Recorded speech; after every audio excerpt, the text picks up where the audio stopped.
Here we go with day 3 riding out in South Dakota. It's our last day. We all know it. We're all bummed. Back to reality soon, but today we're going to take the machines down to Lake Dalton and check out around there.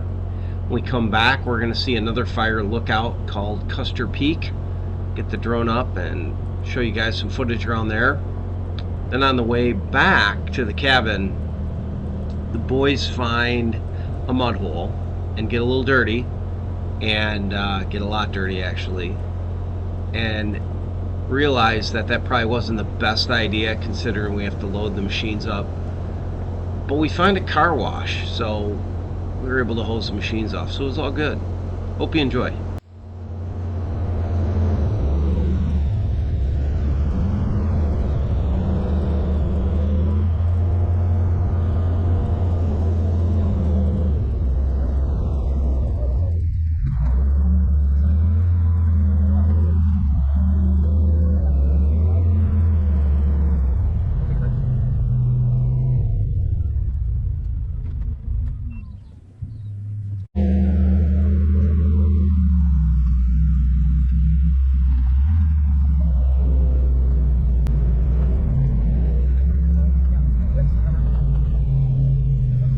Here's a pretty rare shot of us coming up on some traffic on the trail. Doesn't happen often out there, but it does happen occasionally.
This guy had no idea we were behind him, but as soon as he noticed, he moved over.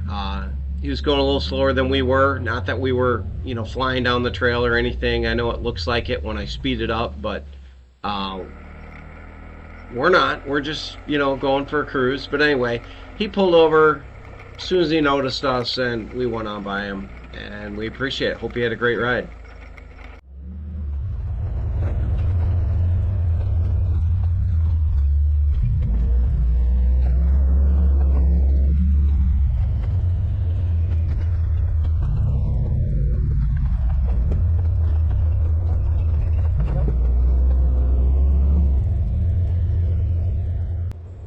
The trip down to Lake Dalton was a lot of dirt roads and 2 tracks. It was fun. Got to get some speed going, but it wasn't a technical ride or anything like that at all.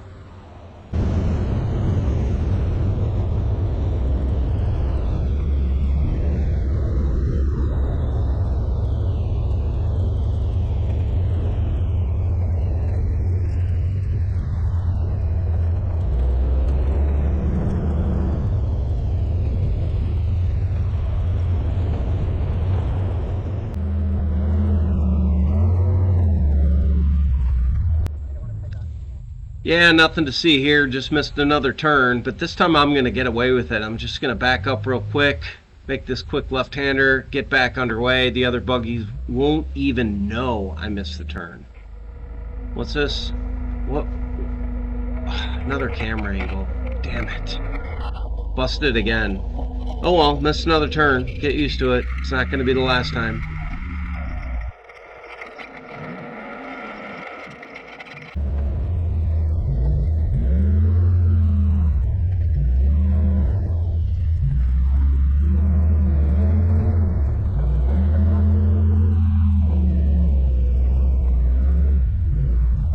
Let's take a break and see how the rest of the group's doing.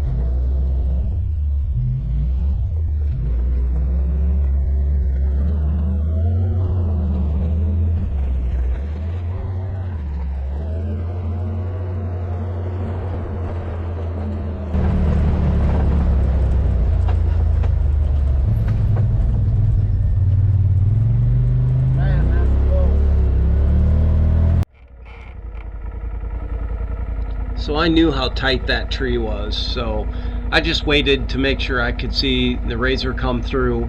I figured if the RZR made it, there's no way that Teryx would have any trouble, because it was just a couple inches shorter than the RZR and the Pro XP, so we should be pretty good. But I just wanted to wait and hang out, make sure I saw him.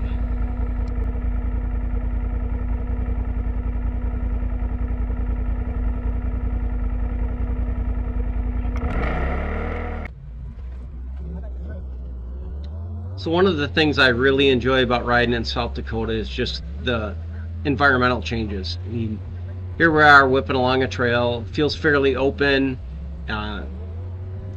trees all around. You can tell you're on a mountain, and then bam, you'll come up to a road, and you get the feeling like, oh, you are connected to civilization. Because when you're riding out there, you feel like you're in the middle of nowhere, and that help is, you know, far away, but it's really not. As long as you ride safe, you're not going to get into any trouble here, as long as you make some provisions. I mean, you should carry some stuff on your machine, you know, definitely fuel, water, stuff for a flat tire, a jack. You know, I'm amazed at how many people don't even think about stuff like that, but for me and the people I ride with, that's pretty, you know, second nature to them, and we all carry that stuff when we talk about it.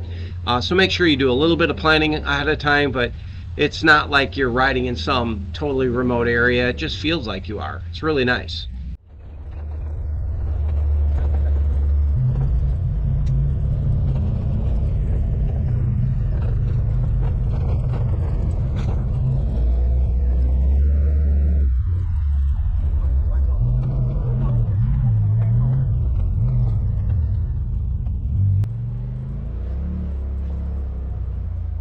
So we come up on traffic for the second time today out in South Dakota. Busy day out on the trails. This time it's a group of four-wheelers, and my wife and I immediately were thinking of our 2012 trip out here with our kids. We took out four-wheelers and had a great time, and really cherished our time on the trails with our kids.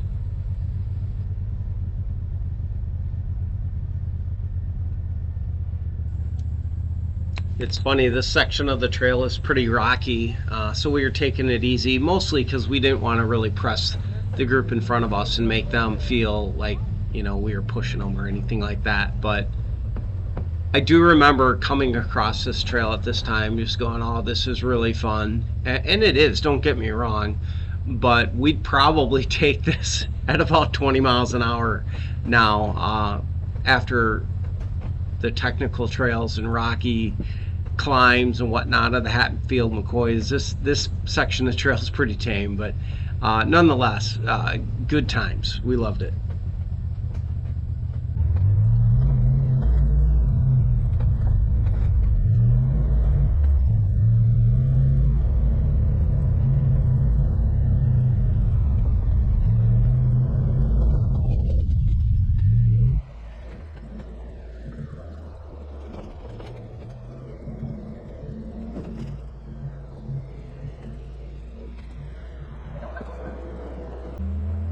So I know it probably doesn't look like it, but I'm doing my best to hang back and not press that group of four-wheelers ahead of us. They either have no idea we're there or just don't care. Either way, it doesn't matter. I mean, they have just as much right to be there as we do. But they're definitely kind of going at a slightly slower pace than we'd like. But nonetheless, I just, you know, I'm just kind of hanging back until they either pull off and take a break or give us an opportunity to pass. You know, who knows?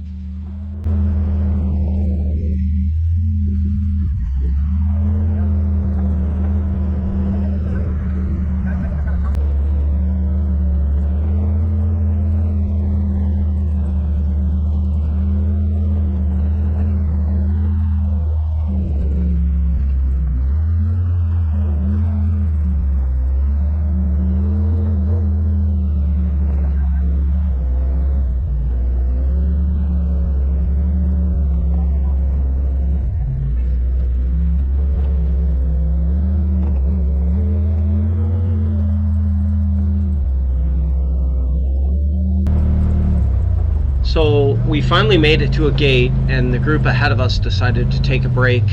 They were nice enough to pull the gate aside for us, and we took the opportunity to kind of sneak through and motor ahead of them. I think the side-by-side was in the lead and likely just never saw us.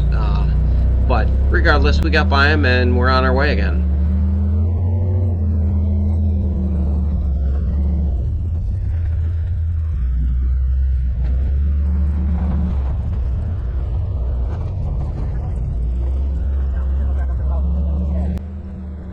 You know, seeing that group of four-wheelers on the trail again, editing this, I can't resist inserting a pic of my kids and us back in 2012 when we took our kids out here and went riding. So let me dig up a pic and I'll insert it right here.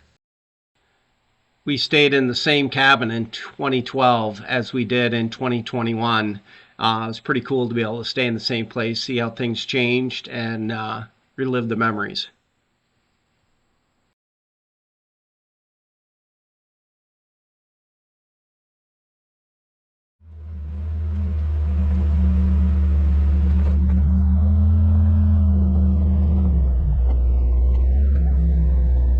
This area definitely looks like it had some sort of wind damage coming through it. I don't know if at one point it was a tornado. That's what it kind of looks like to me.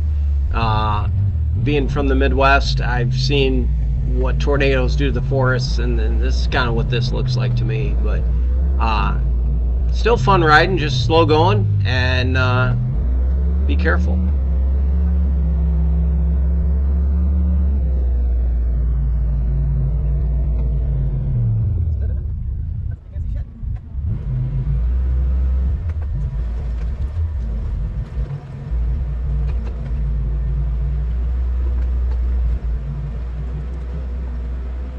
So we stumbled across something here. We're not sure what it is, but it looks like a pretty cool trail, so we started making our way down there.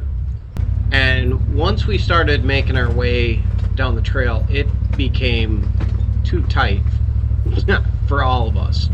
So I decided to kind of come up here to this point, kind of look around, assess the situation, and decide if we're going to move forward.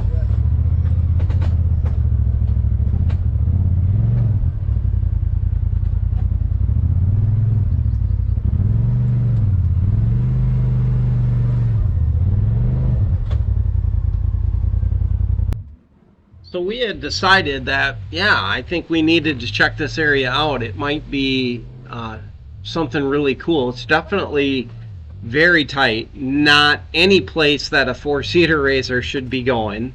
But Linda and I don't mind battle scars, and we're like, we're gonna try it and see what we can find. So it's pretty cool.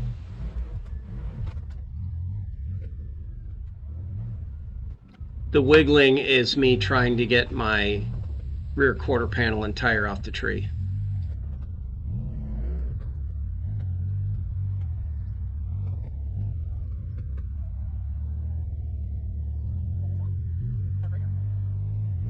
So we definitely had to go through a lot of work to get to this lookout to be able to take these pictures. I think it was definitely worth it. But as you can see in some of the pictures, there's a storm brewing, and we need to start heading back here pretty quick. So we tried to definitely enjoy the views, take them in, but saddle up and start heading back to camp because we didn't know what was coming.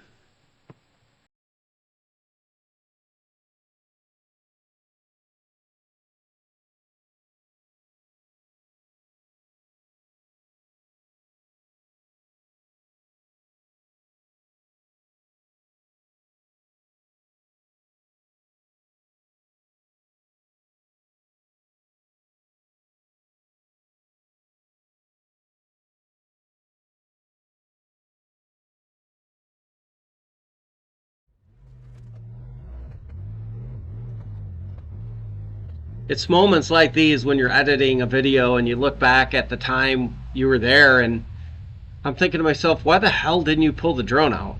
I don't know. I don't know if I didn't have it in the RZR at this point or what, but I know I had it later in the day, so it's kind of goofy. We're just making our way back down the mountain here. There's going to be quite a bit of a time lapse, but you can see we are just cruising down this mountain pretty quick, heading back to camp. And once we get back to camp, The girls decided they didn't want to go out with us this afternoon. It definitely was looking like rain, and we were going to go head to Custer Peak next, where I do get some drone footage. And then we took a little detour heading back from Custer Peak, but we'll get to that.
And just like that, through the power of editing, you're on top of Custer Peak. Got the drone up, and we'll check out what we see.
So the hack drone pilot is a much better drone photographer than he is a pilot. But thanks for putting out with my footage. We're not out here making money. We're out here making memories, and that's what really matters.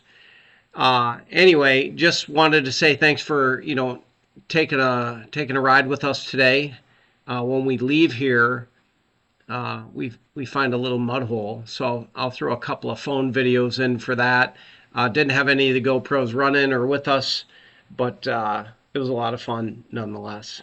Wow, look at these handsome devils. They look like trouble.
So here we are, riding back to camp, minding our own business, and boom, here comes the mud hole. Can't think of a single thing that could go wrong here. This is actually the second time through. The first time through the mud hole, guys didn't have time to get their cameras out, but I guess it was epic. I didn't see it. Sure looked good. This is the second machine, the Rpmrsxs 1000 going through it, and we just had a good old time. Going through the mud, acting like, you know, kids. I got some pictures of the aftermath at the end here. Luckily, we were able to find a little wash station and hose off everything before we left, before we put them in the machines, which made it really nice. This is a picture of the aftermath of mine. You saw the Rpmrsxs 1000 already. And at the very end, I'm going to throw a picture in of that Terex 4. He did not go in the mud pit. He was smarter than us.